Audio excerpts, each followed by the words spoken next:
Hello, everyone. Welcome to meeting 7 of Adaptive Toys for Children. We got a pretty cool meeting this week. We got a special guest presenter who I will introduce in a moment. Well, you can see her in chat probably, but anyway. Um, so on the agenda, we got some quick updates, the guest presentation, Rachel French, our very kind community partner from School Glass, which we donate our toys to. And then if we have some time, we are going to get into our standard group work. So let's get started. So updates. We did get we have some new toys on the way, as we found out this week. Madison got a couple of donations from her family. And for those of you who don't know, I'm actually moving out of my house this week. So we actually managed to find a couple old toys, a couple electronic devices that I think might be kind of cool to adapt. So I'm going to be bringing up a couple things too.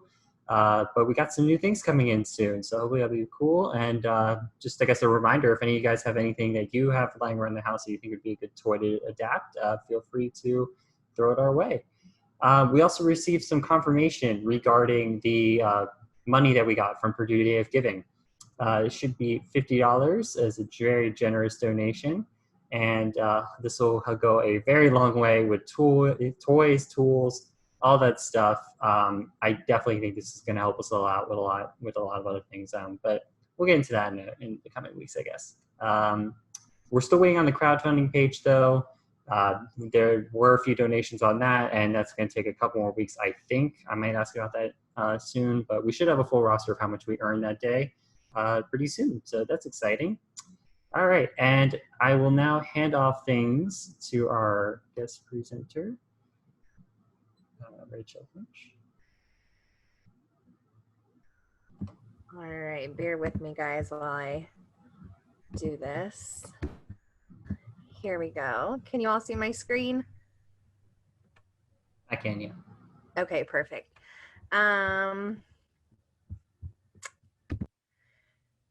So I am super excited to be here. I just want to say thank you for having me, and thank you for all you do for my kiddos and kiddos in the community. It's so fantastic. We just love it. So a little bit about me. I am in my 9th year of teaching. I have done 5 years as a resource room teacher. So that is kids coming and going throughout the day, just kind of getting supplemental supports as needed in areas such as reading, math, and writing. And I am in year 4 as a special ed preschool teacher. And this is year 2 in what we call an essential skills classroom. So they've previously been called life skills classrooms. So these are typically students who go on the non-diploma track as they get older in age. I have also just recently in May completed my master's at Purdue in applied behavior analysis. Woohoo! And I am still finishing up my hours, but I hope to be able to sit and take my boards by Christmas, if not at the latest this summer. So that's really exciting. So that's a little bit about me. So a little bit about my students. I teach 3, 4, and 5-year-olds with special needs. For a lot of my kiddos, it's the first time in any kind of structured setting or any time away from mom or away from dad or any kind of family member. So a lot of new first-time things for a lot of my kiddos. I have a variety of students and different socioeconomics. So we have kids who have private insurance, we have kids who are on Medicaid, we have kids who use both private insurance and Medicaid.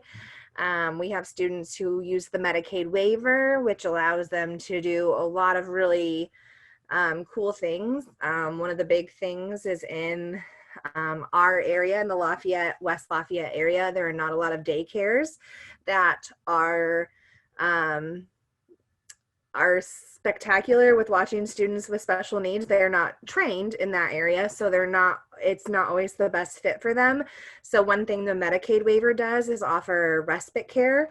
So they pay one person to go into this family's house and watch this child. And that way the parents don't have to pay out of pocket for this fee. And so that's just one of the many things the Medicaid waiver does. And so those are just some of the ways that my kids get the services that they do outside of school. A little more about my students is I have a variety of abilities in my classroom. So I have kids who are on the autism spectrum disorder.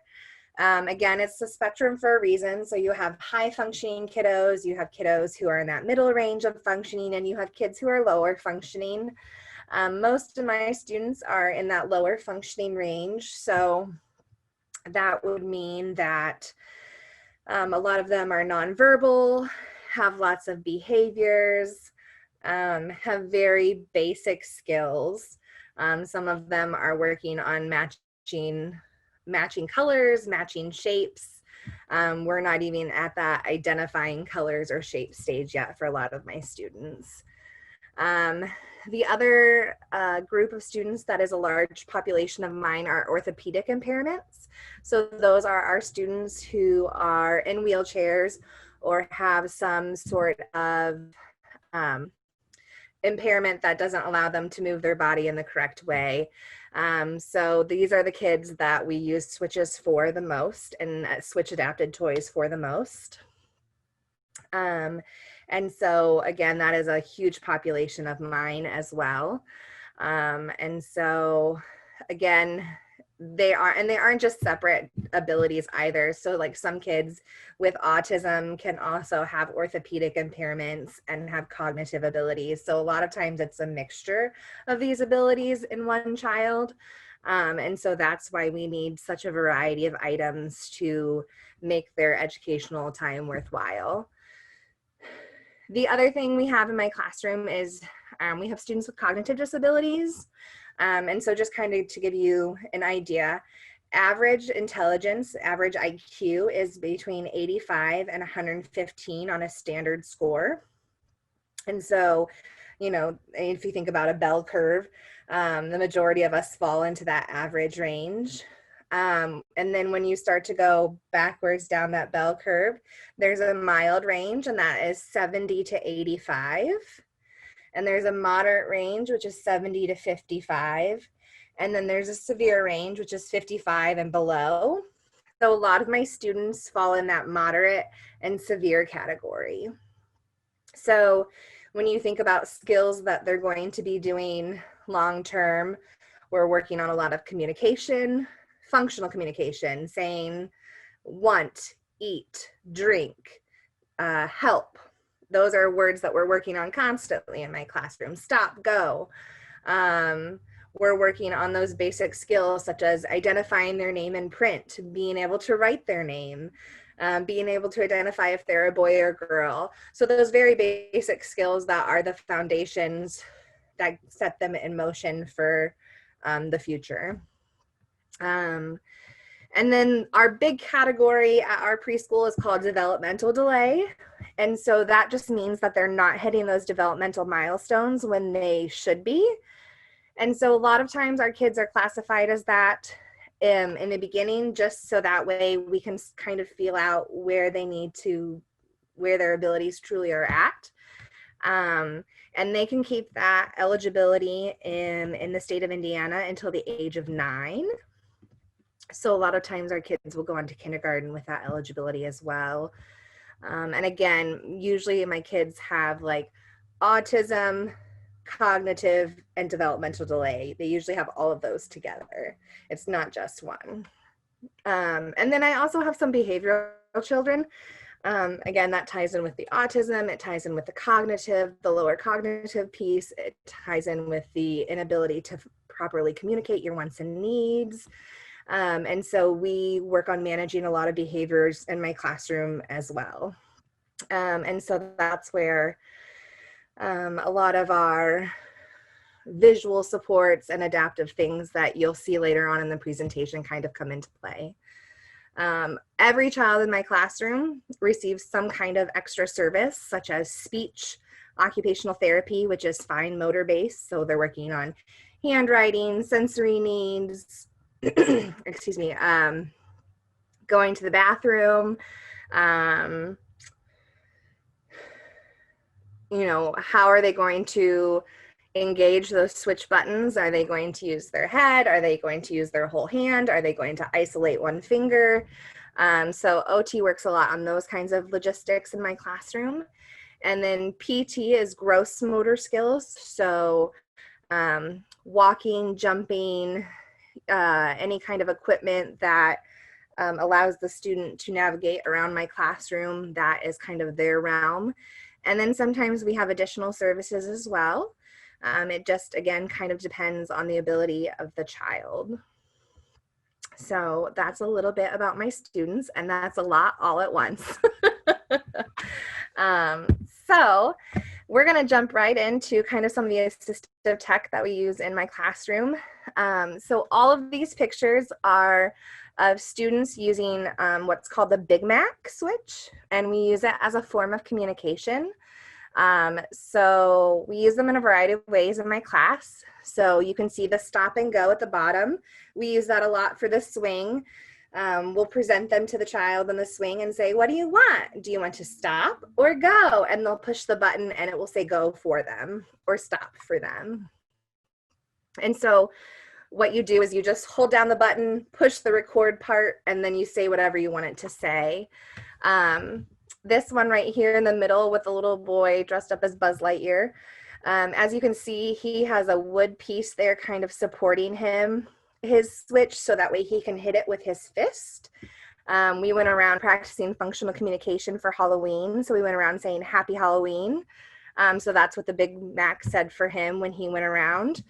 Over in this corner, we did Happy Valentine's Day. And so we went around and practiced saying that to people.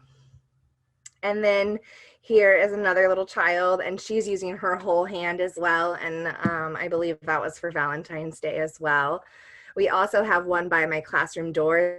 They can hit it and it says goodbye. Several of my Big Macs are broken right now, which is really sad.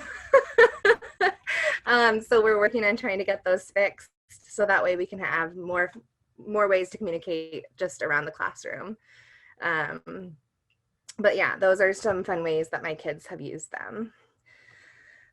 Talking about my students in general, when we look at some of these kids, all three of these students in the pictures have orthopedic impairments. So when you're thinking about that category, those students with varying abilities and motion, range of motion. Here's a wide range looking at those students.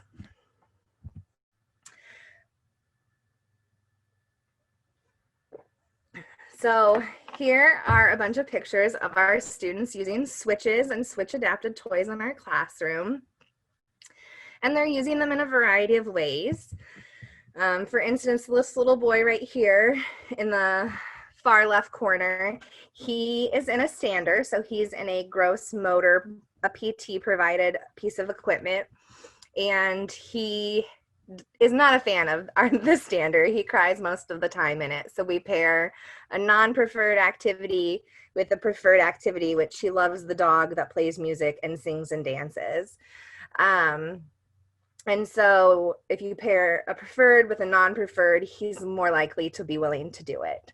And so the switch is black, so it's kind of hard to see on this screen, but he can just move his little hand and hit that fist and it will activate. So and then he can watch it and it helps the time go by faster while he's in the stander. One student over here in the Santa Claus hat, he is using his hand above him to activate a vibrating massage mat that we have. So by extending his arm above him, he's able to activate that switch. So again, just a different range of motion and just a different way of using a toy. It's simply a regular massage mat that my parents had that they gave away, and we just we have a little switch adapter that's on a timer, and we set it up, and that's how we use that, and the kids love it. The little girl smiling here in the middle, she can isolate a finger to push the button on the switch. She can also use her whole hand. She is highly motivated by the dog playing music as well. So again, just really enjoying that. And then in the far right corner, we have a student who is using his head to activate the switch. So on his headrest, he has a red switch. And so when he leans over, he hits it and he will activate the dog that way. And so these are just a variety of different ways that switches are used in my classroom and different ways that kids can use switches in my classroom. Because of their range of motion and their abilities, some can use their hands and others can use other body parts. And so it's just kind of, again, those varying abilities. Excuse me. One thing that I find shocking is when you look at the cost analysis of a regular toy versus a switch adapter. So a regular toy that sings, dances, and plays music, that's a Fisher Price toy, is $30 on Amazon. When you look at the same toy, but it's switch adapted, it's $71.99, and that does not even include the switch. A switch, just one, is $45. So the total for that toy for one child is $116.99. So when you think about the difference, $30 versus $117, they're not going to have very many of those toys at their house, if any. And in my classroom, I'm fortunate enough each semester to get $200. But that is if the budget allows it, or, you know, we're able to spend that money. And so, but $200 is not very much when you think about having to buy a toy and a switch. That's pretty much all of the money that I'm fortunate to get. And so again, it's just a very eye-opening thought process that a lot of these kids who need so much exposure and so much repetitive interaction to have any kind of learning, everything is so expensive for them. And again, when you think about a lot of socioeconomics, parents can't afford that, and insurances won't cover this. So yeah, so that's just kind of, this is one of my big ones. It's just really eye-opening, the cost, and people don't realize that. So so yeah.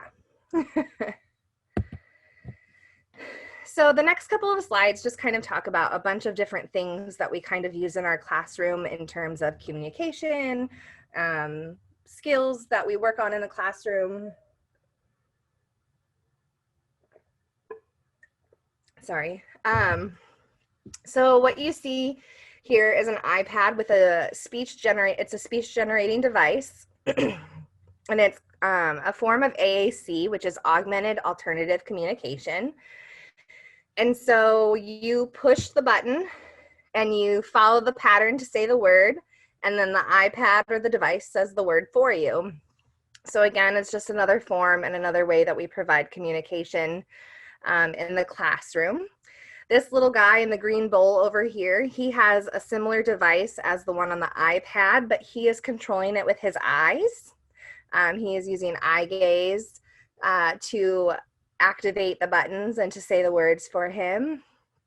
And so that is what they're working on while he is in a comfortable little position, and they're working on stop it and go in the bowl, and then you spin it when he says go. And so again, using what we have in the classroom to make fun learning and opportunities. But many times these devices only come with one type of stand. So they either come with a table stand or a wheelchair stand. They don't come with both. Insurances won't cover both. And so a lot of times parents are forced to choose between which one they want for their child. And so that's always a hard decision too. And so we make some table stands in our classroom just out of PVC pipes, and I forgot to take a picture of those and put them in here, but we have a couple of those, but again, not everyone has access to those materials. So when they're at school, they do, but not at home necessarily. So yeah, those are just one form of communication. This is a piece of plexiglass that has a hole in the center. And so the white pieces you see are Velcro, and so you can put visuals on it. And so you can give a child 4 choices, and then you can see where they're looking at or where their eyes are and what choice they're picking. So again, for those students who are orthopedically impaired or don't have the fine motor movement to isolate a finger to select something or to grab a picture, this is another option that they have to use. But again, these are also pretty expensive and not readily available to everyone as well. So this is the only one I have for my classroom, but we use it pretty regularly. So the next thing, these are the coolest things. These are a bunch of different sensory toys that allow students to learn through sensory input. So they are made out of PVC pipe, medical tubing, and items that would be or could be interesting or make noise, or this one right here has an alphabet spinner in the middle. So, oops. The kids really like that one because it plays the alphabet for them and it does a bunch of different things. This one is hanging and it slides back and forth on a track that I have. So it moves, and then it has a lot of different beads and things on there that the kids really like to play with. This one that this little girl has lots of musical toys on it and beads that you can move up and down. And so again, just allowing them to get sensory needs that they need, and allowing them to learn as well that cause and effect. If I do X, then Z happens. And so a lot of my kids are at that basic level of learning. And so these are great toys for them to learn and are easy things to create. One of my paraprofessionals, her husband, has made all of these for us. And the medical tubing was provided by a family member of a student who used a lot of medical tubing. So yeah, and we use different ones for different holidays. So we have a Christmas one, we have a Halloween one, and we actually have a big cube in my classroom that the kids can crawl into that have all of these things hanging from them as well. And so again, there's just lots of opportunities for learning through sensory and play. And this is just a really great way for all of them to do that. Another adaptation we have are task boxes, and these are considered an independent workstation. And since I work with preschoolers, we're working on very simple tasks, such as putting them in a hole that is there. So on the table, you can see the hole right there. They're putting the blocks in the hole. They're putting the golf pegs in the red hole. They're putting the pegs in the container. And the concept is that you work top to bottom, left to right. And so you're teaching them those pre-writing or those pre-reading skills without them really knowing it. And so they're, again, working on those skills, and it's independent because they would match the color. So they match pink to pink, purple to purple, blue to blue, and then they would do those activities by themselves. The great thing about this is that you can make them as simple as put in activities, but as the kids get older, you can also use them to teach a specific skill, such as setting the table, folding laundry, or assembling some sort of kit. So the other examples I have here are putting numbers in sequential order, and then packaging crayons and making sure you have one of each color in the container. I've also seen ones where they do jewelry, and so they assemble like the bead, the clasp, and everything you would need, and then put it in a bag. So again, those would be things that you could teach them for pre-vocational skills much further down the line. So yeah, that was really fast. But that is what I have. Does anybody have any questions? Any comments?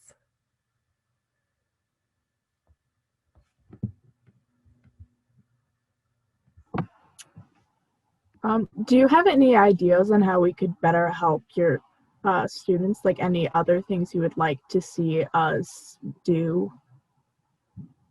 Um, that is a really good question. Um,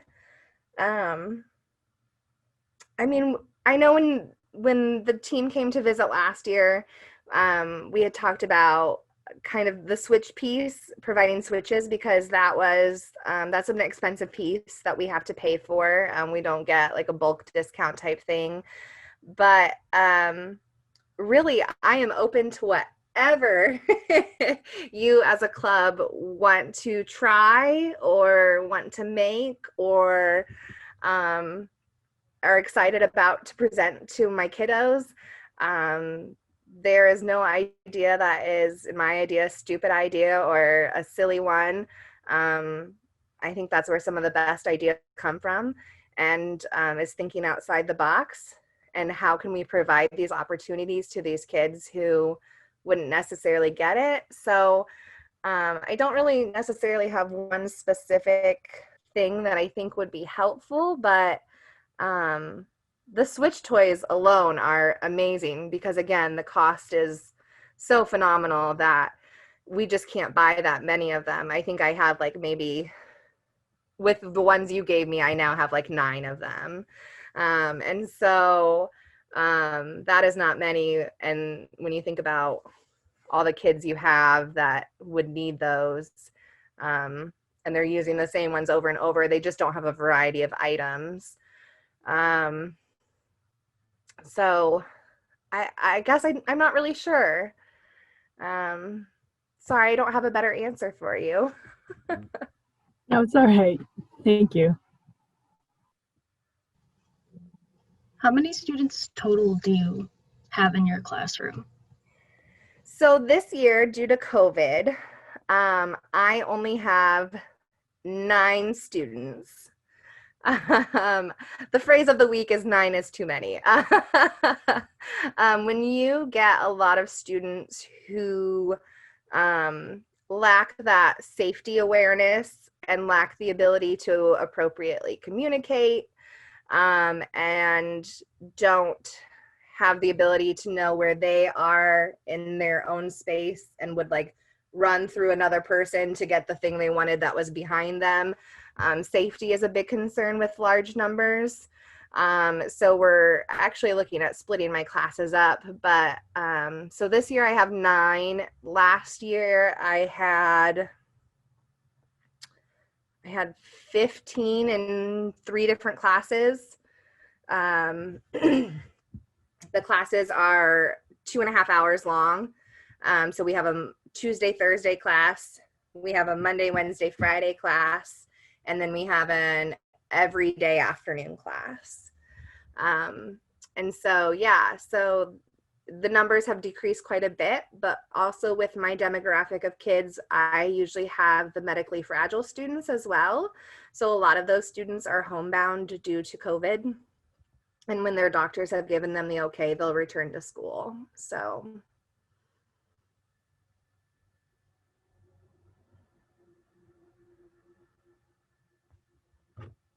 I guess the question I have is, how involved are you with the parents and everything? Like, do they give a lot of input? Do you hear a lot from them? Do they contribute stuff? Like that is. That's a great question. A lot of my parents, I'm really fortunate. A lot of my parents are super involved parents and communicate regularly. And my philosophy is whatever we can do at school to make things easier at home, we need to be doing that. And so at preschool, that's a little easier because we're not held to the same common core that the older grades are held to. We have our own set of foundational standards that we follow. And so, if they're working on potty training at home, we're working on potty training at school. If they're working on using forks and spoons at home when they eat something, then that's what we're doing at school too. We work on opportunities for independence as frequently as possible. because a lot of our students are dependent on adults for most of their day. And so it's really important that we create those opportunities for independence wherever we can. And so I send communication home daily to parents about how their day went. And then, I try to reach out if I have more specific questions or if we need to talk about something that's going on. And we're also, because each student has an individualized education plan, we are required to meet at least once a year to talk about the progress that they've made and talk about what our goals are for them for the upcoming school year and kind of what their services will look like for the next year as well. Now, not every parent is super involved, so you'll get those parents who you send home something and ask questions and you just don't hear back, which is hard sometimes, but your job is to provide them with as much stability and as many teachable moments as you can while they're at school, in hopes that that carries over into home and parents are noticing that. I also, a lot of times, I think our parents are in survival mode a lot of times because, they're grieving the loss of a typical child because they've just found out their child has this disability of some sort. And so they have to grieve that their child may never do what a typical kindergartner will do, or may never, talk like a typical child will talk. And so, though our parents are grieving a lot of that loss, and so just trying to help them through that loss and provide them positives about their child as frequently as possible are things that I try to do pretty regularly. So even if I don't get communication back, I still try to communicate that to parents.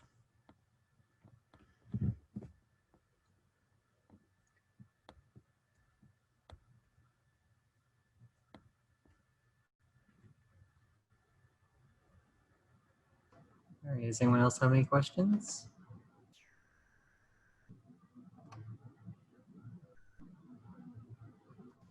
I know you mentioned the Big Mac buttons that talk. Are those just as expensive as the regular buttons they use for the adapted toys? Yes. I'm not sure of the specific price, but they're in the similar price range. Yeah. And again, you only get one for that price, and we don't get in bulk either. I can look it up real quick to let you know specifically.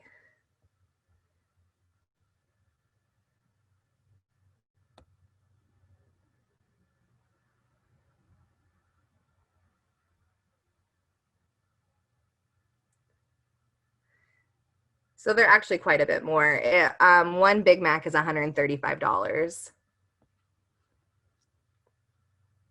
So again, not everyone has those socioeconomic means to pay for something like that, or to replace the ones that are broken. So we'll replace them slowly over time if we can. So. What would you say are the kids' favorite types of interactions or their favorite things about a toy? If it plays music and if it dances, they're all about it. Like, I have an Elmo Switch toy and the kids love it. And then of course you saw the dog one in all the pictures. The kids love that one as well. But really pretty much anything that plays music or has movement, they are very intrigued by. Oh, I have a quick question to follow up the button one. Do you find that you use more of the vocal buttons, like the Big Macs, or do you use more of the ones intended to work with toys, I guess? It typically depends on what kind of students we have in the room. So like this year, we're using a lot more of the Big Mac switches just because my students who would use switches are at home. So I've actually sent some of my switches home with switch adapted toys because to responsible parents because students are working on activating switches as part of their IEP goals. So we're using the Big Macs a lot this year at school. But like last year, we didn't use the Big Macs as much as we used the Switch toys and the Switch activated items. So it just kind of varies year to year depending on the child that we have in the classroom. But I think moving forward, those Big Macs and those communication pieces are always going to be there. But the need for the Switch toys is just going to vary from year to year depending on our students.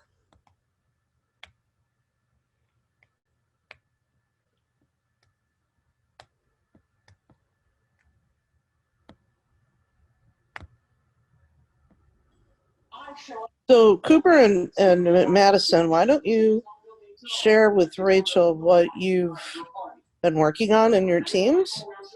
And then maybe she can tell you if there's anything specific that the kids could use, and that may help the others that are on the call as well to understand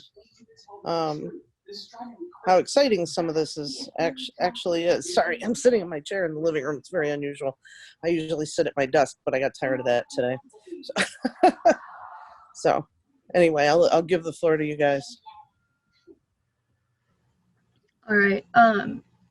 So I have a group of students in the club, and we're working on actually adapting toys this semester. So everyone has a toy with them. All these students are on campus and they have some sort of tools. And we're working on opening up the toys, looking at them, figuring out the circuitry. We don't really have access to all the usual resources we would for fully adapting toys. But so far it looks like we're going to have hopefully most of the toys up to a point where they're just a step or two away from being done. Because a lot of what we have to do is figure out what we need to do for the toys. So we're doing that with a lot of toys all at once this semester. So even if we can't finish toys, as soon as we can work on them physically with all the necessary resources, hopefully we'll have a lot done at once and can give you like a large influx of toys to use in your classroom. That's fantastic. I told you she'd get excited. Check that.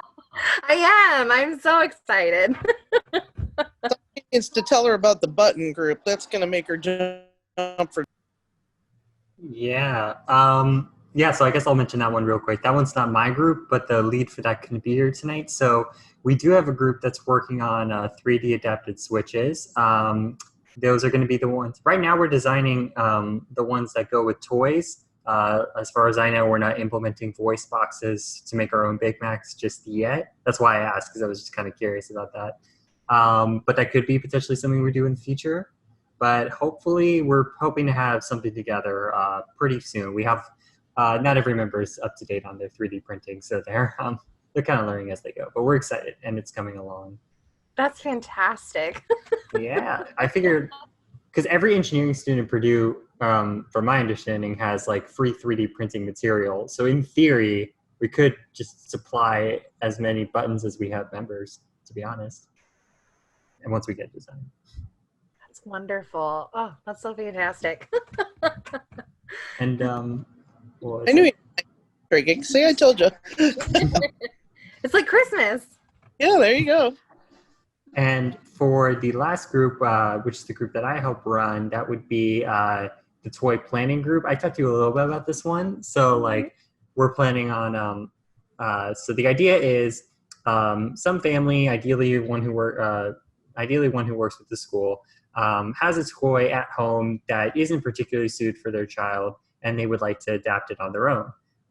Especially right now, we figure since not everyone can get together, we can't necessarily pass off things to each other. We figure ways for them to do it from home would be best. So we're coming up with our own instructions for specific toys. Right now, we're working on a beep bell, which is, like the same it's the same brand as the dog one that you were telling us about Okay. before. That's for that was for a mom who got in contact with us from Pennsylvania. So we're kind of working on that for her just to test it real quick, just to kind of test the idea. And then once that's done, we can begin moving on to, other parents in the local areas, people from Glass, stuff like that. That's fantastic.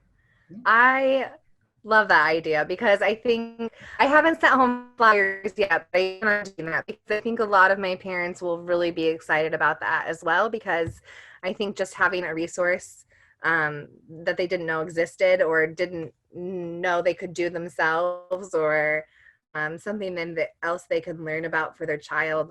Again, my parents are huge advocates for their kids. And a lot of them will do whatever they need to do to make sure that they have what they need. So all of this is amazing. So that's awesome. That's great. I'm glad to hear it. Well, I believe, does anyone else have any questions then, I guess, for her before we do something else?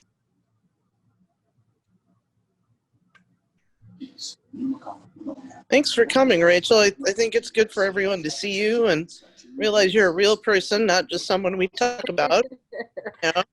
Well, And showing the pictures of the kids is helpful too, because I think, since we can't visit in person, just get a feel for who they are and how some of them are very incapacitated, and so whatever we can do to make their lives better is really important. yes.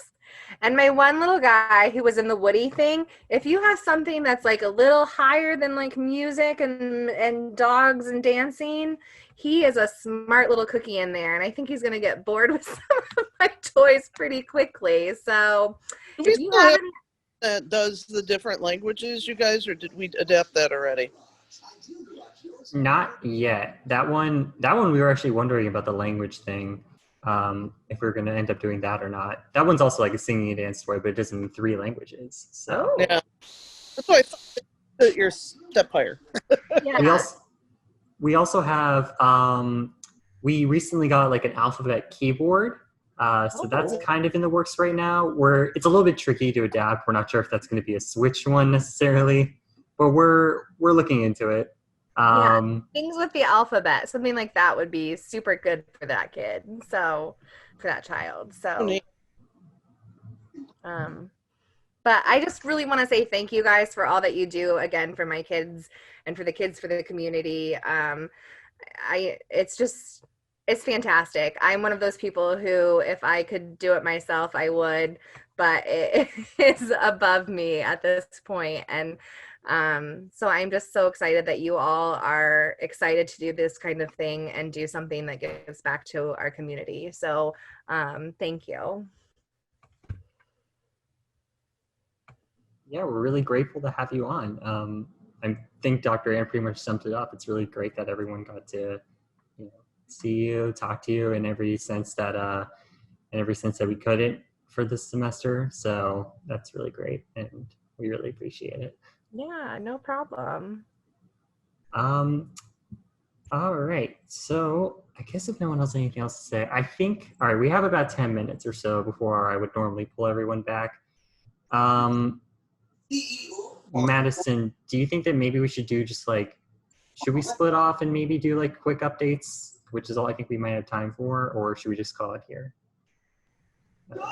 Considering Andre's not even here, might want to just call it here.